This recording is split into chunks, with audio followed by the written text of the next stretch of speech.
Voter list থেকে 100-র বেশি নাম বাদ। উত্তর দিনাজপুরের গোয়ালপুকুরে চাঞ্চল্যকর অভিযোগ, আর এ নিয়ে রাজনীতির হাওয়া গরম।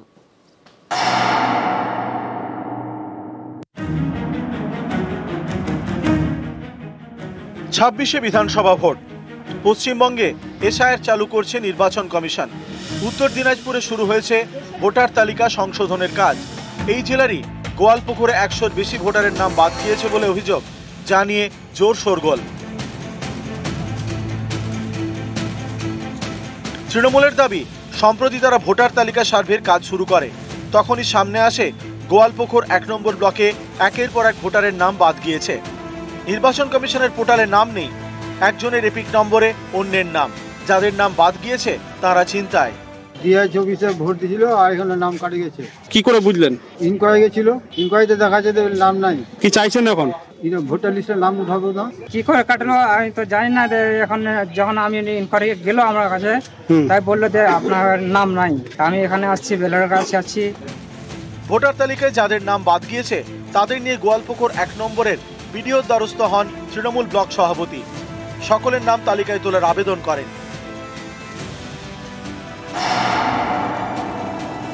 102 জনের মতন নাম কিন্তু ডিলিট হয়ে গেছে। 100% চক্রান্ত, বিজেপির একদম চক্রান্ত এটা। মহারাষ্ট্রতে যেভাবে কারচুপি করে ওখানে দখল করলো, তারপরে দিল্লিতে আমরা দেখলাম, তারপর হরিয়ানাতে দেখলাম। এখন লক্ষ্য হচ্ছে, টার্গেট হচ্ছে ওনাদের বাংলাটাকে দখল করার জন্য এগুলো কারচুপি করছে ওরা। গোয়ালপুকুরের বিডিও বা গোয়ালপুকুরে যাদেরকে বিএলওর দায়িত্ব দেওয়া আছে, সেই সমস্ত বুথ লেভেল অফিসার, তারাই বলতে পারবে কার নাম কেটেছে, সেটা কেন কেটেছে।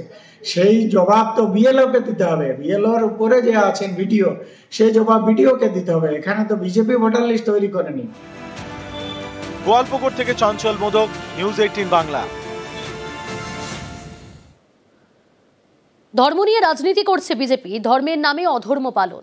বিজেপির বিরুদ্ধে চড়া সুর মমতা বন্দ্যোপাধ্যায়, দিলেন ঐক্যের বার্তা। 10 কোটি 11 কোটি লোক, কোথাও একটা ঘটনা ঘটলে সব তো পুলিশ তো বাড়ি বাড়ি গিয়ে পাহারা দেয় না।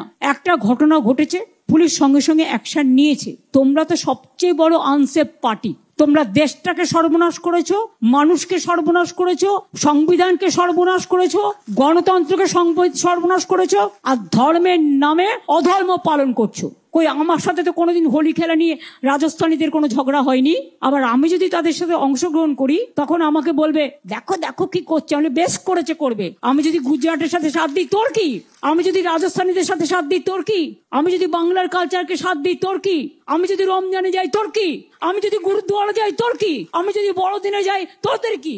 আমি ঠিক করব আমি কোথায় যাব না যাব। দিব্যি হেঁটে চলে বেড়াচ্ছেন, তিনিই নাকি সরকারি খাতায় মৃত, তাই পাচ্ছেন না লক্ষ্মীর ভান্ডারের টাকা। অভিযোগ, পঞ্চায়েত অফিস, বিডিও অফিসে জানিয়েও কোনো লাভ হয়নি। চরম বিপাকে বানারহাটে শম্পা রায়।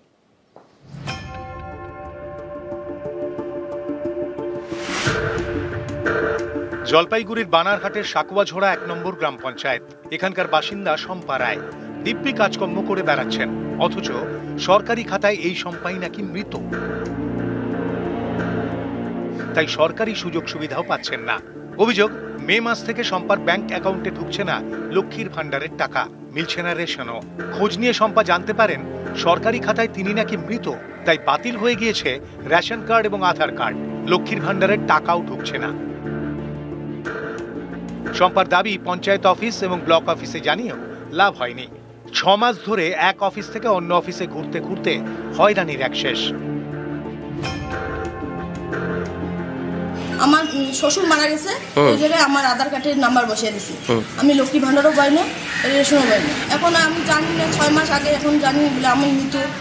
আমি তো জীবিত লোক না, আর ভোটও আমি দেই। সরকার তো প্রত্যেকটা লোকের জন্য বিভিন্ন সরকারি সুযোগ সুবিধা দিয়েছে, কিন্তু এক শ্রেণীর প্রশাসনিক আধিকারিকের খামখেয়ালিপনা এবং গাফিলতির জন্য আজকে এই ধরনের সাধারণ মানুষ ভুক্তভোগী হচ্ছে। আমি আমার প্রধান ম্যাডামকেও বিষয়টা জানালাম, এবার আমি আমার সুপিরিয়র যে আছে বিডিও সাহেব, তেনাদেরও আমি বিষয়টা জানাবো।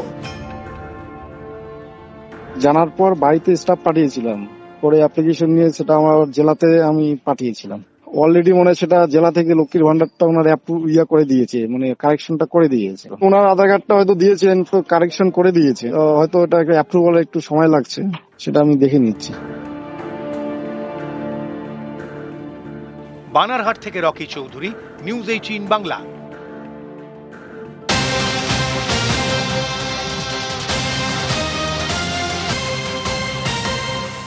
হাসপাতাল থেকে ছাড়া পেলেন দুর্গাপুরের নির্যাতিতা। দুর্গাপুরে ডাক্তারি পড়ুয়াকে গণধর্ষণের অভিযোগে ধৃত পড়ুয়ার বন্ধু সহ 6 আজ হাসপাতাল থেকে ছাড়া পেলেন দুর্গাপুরের নির্যাতিতা।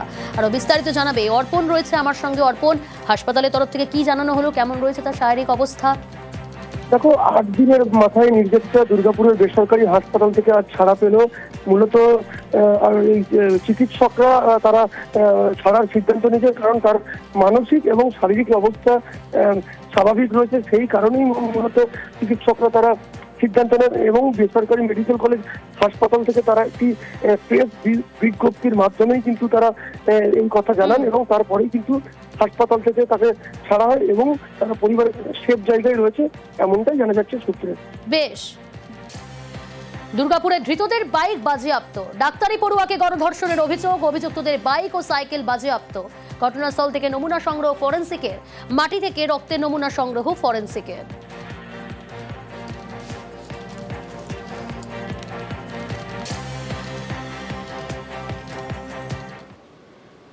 কাঁথি মহকুমা হাসপাতালের মহিলা চিকিৎসকের মৃত্যুতে রহস্য। সকালে বাড়ি ফিরে হঠাৎ অসুস্থ হয়ে পড়েন চিকিৎসক শালিনী দাস। তমলুক হাসপাতালে নিয়ে গেলে মৃত্যু হয় তার। কি কারণে মৃত্যু, কিভাবে মৃত্যু, আরো বিস্তারিত অবশ্যই জানাবো। তবে তার আগে আপনাদের জানিয়ে রাখি, কাঁথি মহকুমা হাসপাতালের মহিলা চিকিৎসকের মৃত্যুতে রহস্য দানা বেঁধেছে। সকালে বাড়ি ফিরে হঠাৎ অসুস্থ হয়ে পড়েন চিকিৎসক। সুজিত ভৌমিক রয়েছে টেলিফোন লাইনে। সুজিত, কিভাবে মৃত্যু, কি জানা যাচ্ছে এখনো পর্যন্ত পুলিশ সূত্রে? পরিবারের সদস্যরা কি জানাচ্ছে? পরিবারের সদস্য বলতে মা এবং মায়ের সঙ্গেই তমলুকে থাকতেন ওই চিকিৎসক শালিনী দাস। তিনি কিন্তু তমলুকেই দীর্ঘদিন চিকিৎসক ছিলেন, কিন্তু 2 মাস হলো কাঁথি মহকুমা হাসপাতালে তার বদলি হয়েছে, সেখানেই থাকেন। কিন্তু তমলুকে বাড়িতেই ছিলেন, যে ভাড়া বাড়িতে, সেখানেই আজ সকালে বেরিয়ে গিয়েছিলেন কাজে।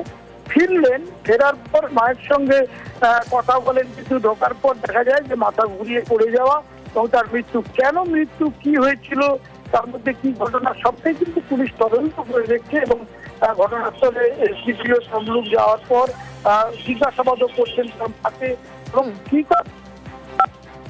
পর্যন্ত ঝড় তুলতে পারেনি, যে চিকিৎসকরাও বুঝে উঠতে পারছে না।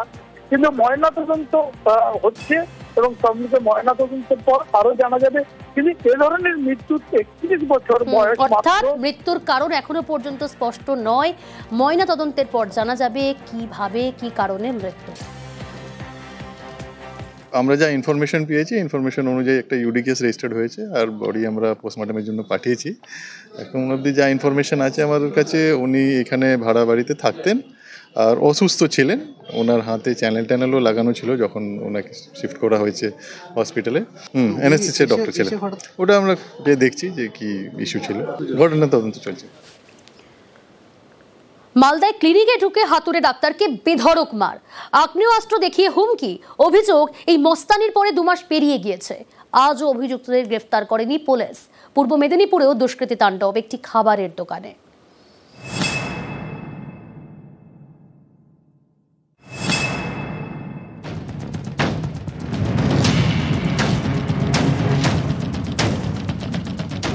ষোলোই আগস্টের রাত মালদার রতুয়ায় ক্লিনিকে বসে রোগী দেখছিলেন হাতুড়ে ডাক্তার তারিক আনোয়ার। ঠিক সেই সময় দুষ্কৃতী হামলা।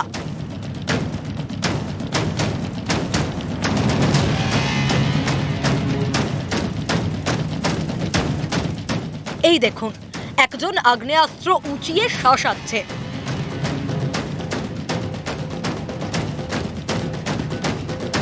আর একজন বেধড়ক মারছে হাতুড়ে ডাক্তারকে।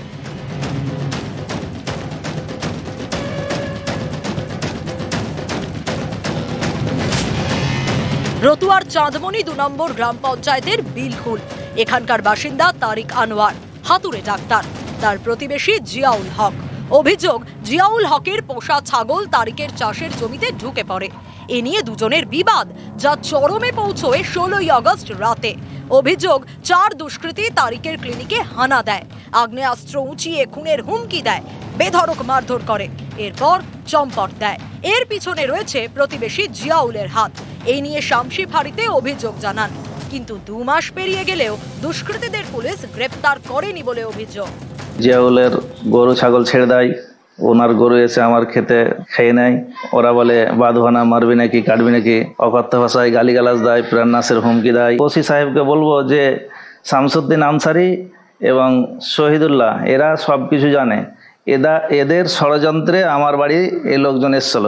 আমরা এগুলো মানে কিছুই জানি না, সব মিথ্যে। স্যার এখন ওইটা দুশ্মনী আমার উপরে চালু করছে। কিছু লোক ওর বাড়িতে এসেছিল, হামলা চালিয়েছে, বলছে আপনি পাঠিয়েছেন না। স্যার ওইটা তদন্ত করে দেখুন। এটা স্যার আমি একটু দুর্বল, সেই জন্য আমার উপরে অত চাপ। পূর্ব মেদিনীপুরের রামনগর, এখানে জাতীয় সড়কের ধারে খাবার দোকানে দুষ্কৃতী তাণ্ডব।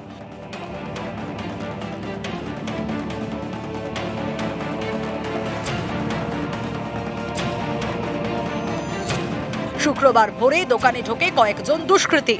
অভিযোগ দোকান মালিককে মারধর করে, দোকানেও ভাঙচুর চালায়। রামনগর থানায় অভিযোগ দায়ের করেছেন দোকান মালিক।